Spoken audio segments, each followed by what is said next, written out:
Welcome to 30 Days of Marketing Mavens. 30 days, 30 experts, 30 marketing niches. Brought to you by Profit Master Business Solutions. More leads, more sales, and more revenue for your small or medium-sized business. Click findnewrevenue.com to learn more. Now here's your host, Howard Walpoff. Thank you again for joining us for 30 Days of Marketing Mavens. Again, I'm Howard Walpoff, and this is brought to you by Profit Master Business Solutions.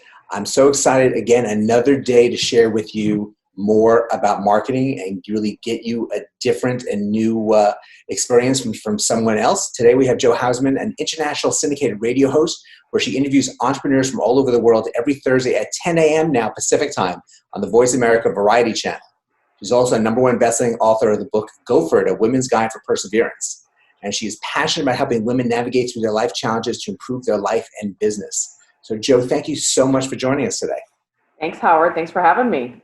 My pleasure. So you've been involved with marketing in different aspects for quite a while. How did you get, and I believe you got started with virtual assistants?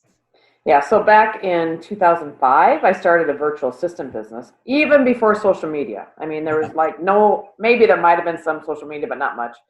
And I really had to figure out how to network and how to really get out and meet people in my community. So that's really where it all started. And of course, I had a coach and had other people kind of instructing me how to do it. And that's just what I did. I just went out, and when people told me that business will never make it, I'm like, oh, it's going to make it. I'm going to make sure it makes it. And then I just went out and started networking. And as much as I could do online, there was a few sites I could go to try to find, clients. But honestly, I found my first client on an airplane. Really? So that's just because I started talking. And I'm extroverted, but I'm also introverted. So there's times that I don't like to bother people or stuff like that, especially on a plane. But it just happened, and it was just meant to be. So that's where it all started.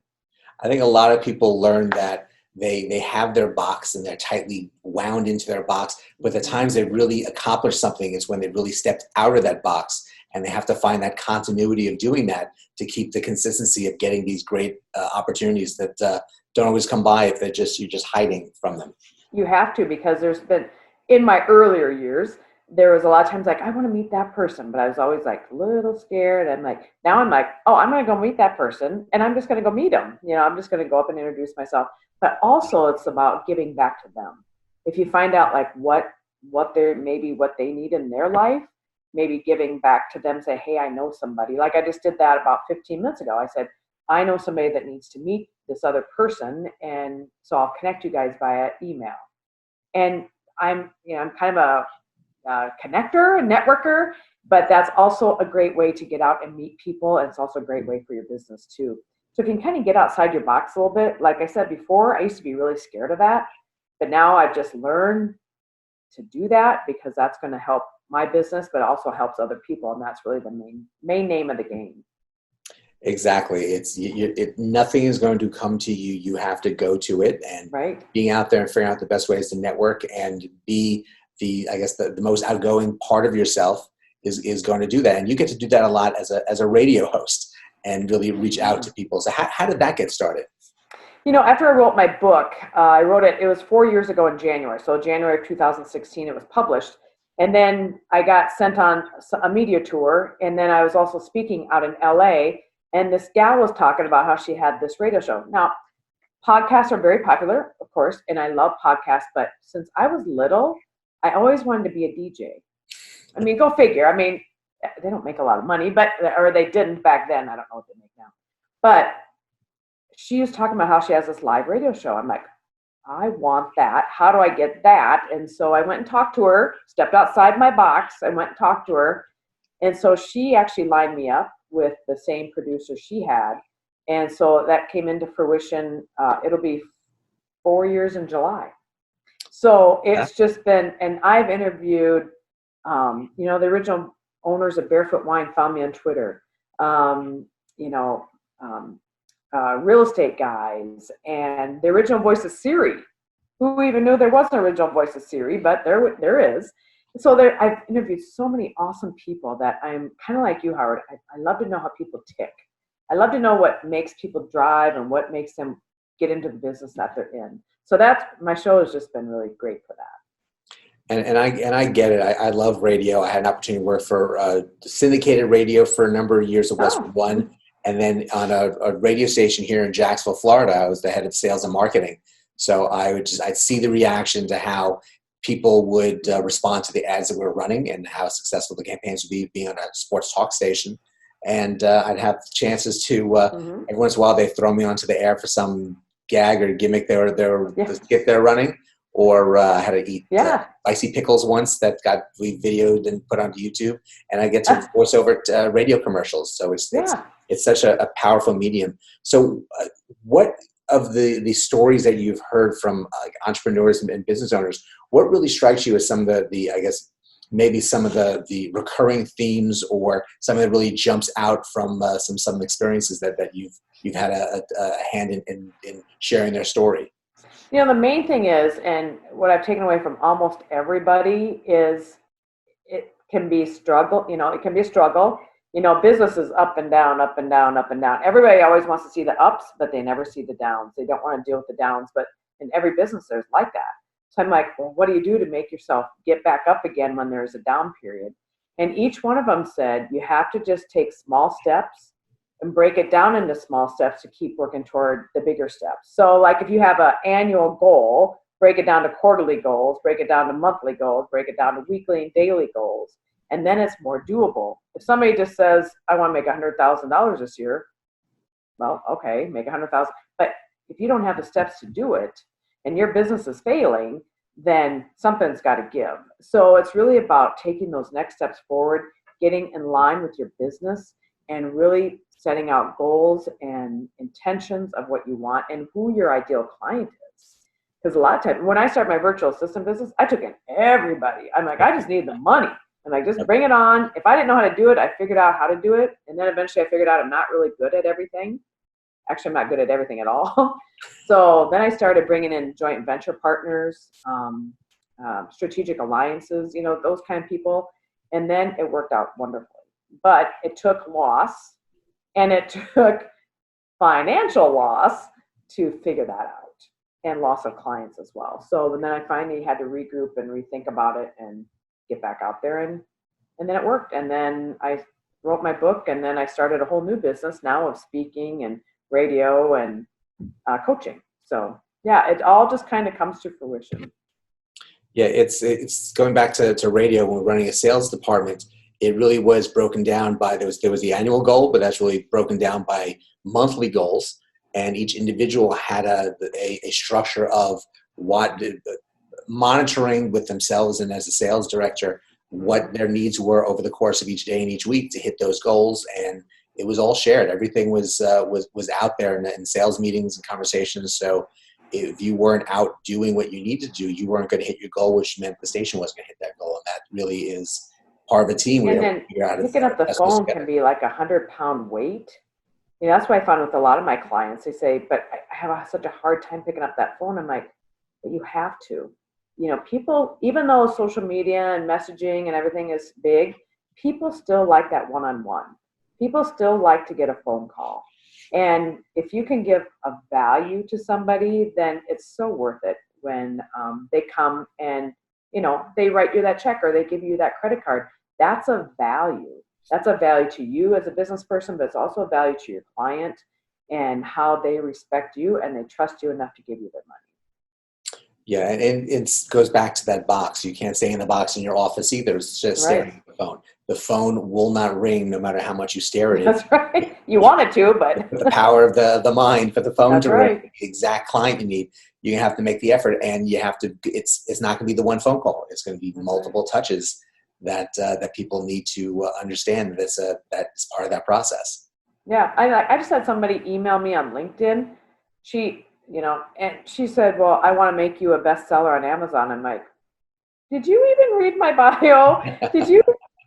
And total lack of, reading. Just, she spammed me. And I took every ounce of energy I had. And I'm like, no, I know, I get what she's doing. But I just wrote back. I said, well, as you know, if you read my bio, you saw that I already am. So, but it's also having to take that time to research people that you're calling if you can, and research their business and research what they do. And because if you call or you email somebody and say something like that, immediately I was turned off.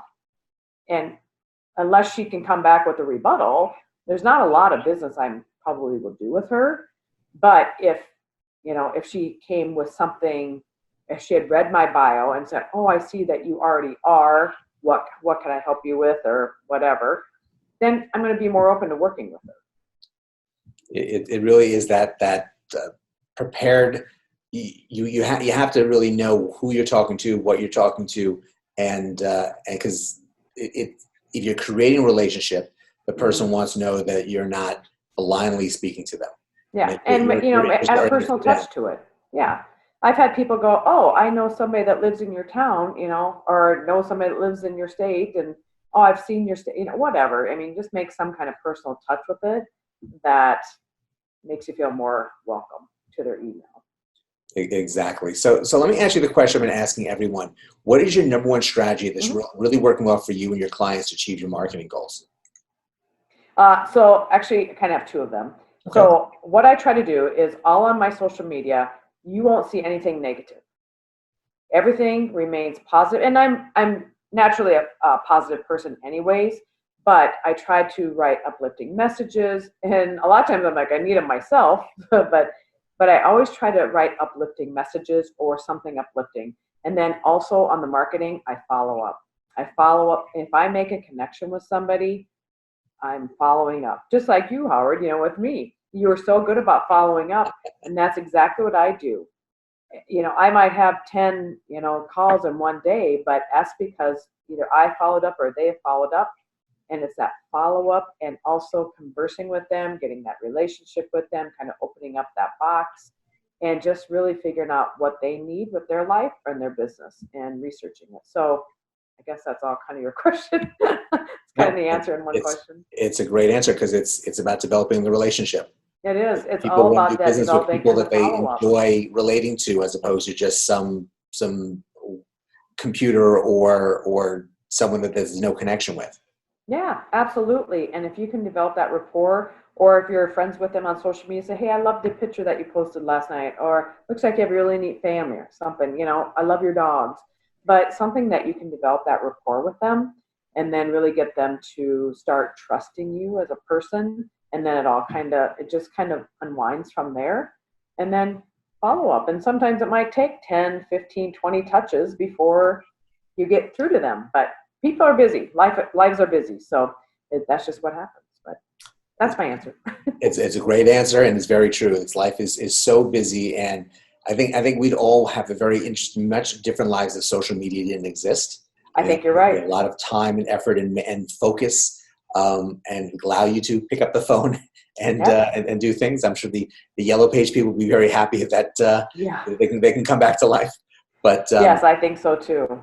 But it's important to create those relationships, and everything you said is exactly correct. And I hope that people who are watching and listening are doing that. But if not, they better hit the ground running and develop the relationship and get better understandings of how to relate to people, because everyone is different. And although they do kind of go into like a number of small boxes themselves, but you have to know how to relate to those people in those boxes, how they want to be related to. Yep, absolutely. And that can be, what I've done before is if somebody comes off a little aggressive, I'll just kind of soften my voice a little bit, and I've kind of softened the tone, say, where are you from? Those type of things. And once you kind of soften your tone, they'll soften their tone. And then it just seems to work. So. Very good point. So, Jo, thank you so much for joining us today. What is the best way for people to get in contact with you if they want to follow up and learn more about what you're doing? Absolutely. So I'm all over social media, Facebook, Twitter. I am on Instagram, kind of, but LinkedIn. And then also my website is johausman.com. So I always say I'm the female Jo, so that's J-O. And then, my email is jo@johausman.com. Well, great, Jo. Thank you so much. Thanks, Howard. Thanks for following up. Yes, thank you. My pleasure. And everyone, thank you for joining us today. Another great example of of how to market and perseverance and understanding your targeted customer and getting yourself out of the box. Yet again, that comes to a recurring conversation. So look forward to seeing you with the next episode, and go out and have a great day today. See you next time. Thanks.